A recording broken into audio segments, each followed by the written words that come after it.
अस्सलाम वालेकुम मेरे छात्र। आज हम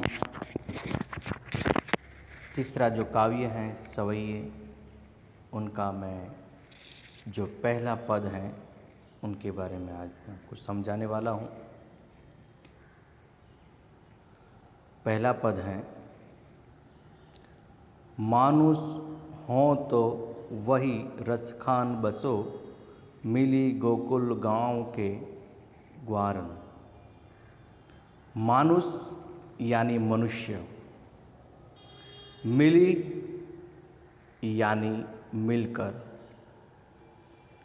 यानी पहली पंक्ति में कवि रसखान कहते हैं कि कवि रसखान वज्र भूमि में अभिभूत हैं व अगले जन्म में श्री कृष्ण की जन्मभूमि में जन्म लेने की कामना करते हैं।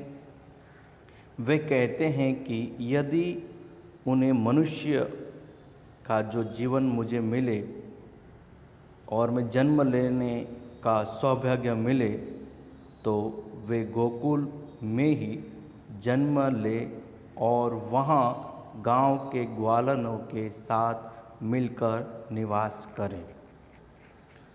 जो पशु हों तो कहाँ बस मेरो, चरो नित नंद को की धेनु मंजारन। अब है पशु। पशु का अर्थ है पशु जानवर, बस यानी वश में, चरो यानी चरु,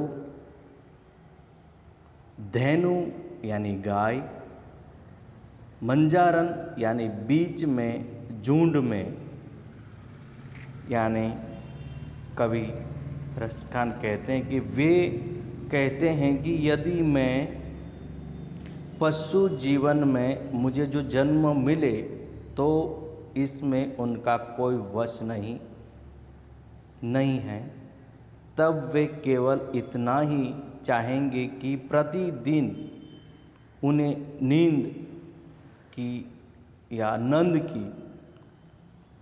की गायों के बीच चरने का मौका मिले।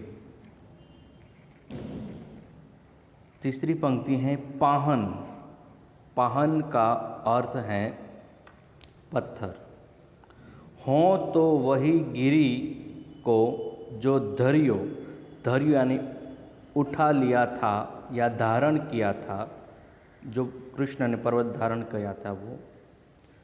छत्र, कर छत्र यानी हाथों से छत्र की तरह। पुरंदर यानी इंद्र। यानी तीसरी पंक्ति में कवि कहते हैं कि यदि वे पत्थर बने तो उसे गोवर्धन पहाड़ के पत्थर हो, जिसे श्री कृष्ण ने इंद्र के क्रोध यानी गुस्से के कारण अपने हाथ से छत्र की तरह उठा लिया था। और चौथी पंक्ति में जो खग हो तो बसेरो।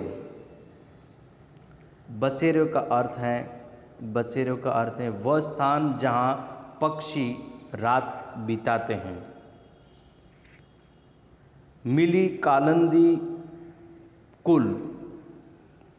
कालिंदी कुल का अर्थ है यमुना के किनारे। कदम की डारण का है डालियों पर। यदि जो वे कहना चाहते हैं कवि, यदि वो पक्षी का उनको जन्म मिले या उसे पक्षी बनने का जो मौका मिले तो वे गोकुल में अन्य पक्षियों के साथ मिलकर यमुना के किनारे स्थित कदम वृक्ष के पेड़ों की डालियों पर बसेरा करना चाहते हैं कवि। जो मुझे जन्म मिले तो मैं इस तरह से अपना अलग अलग रूप धारण कर मैं गोकुल में बसना चाहता हूँ। तो यहाँ पर पहला पद समाप्त होता है।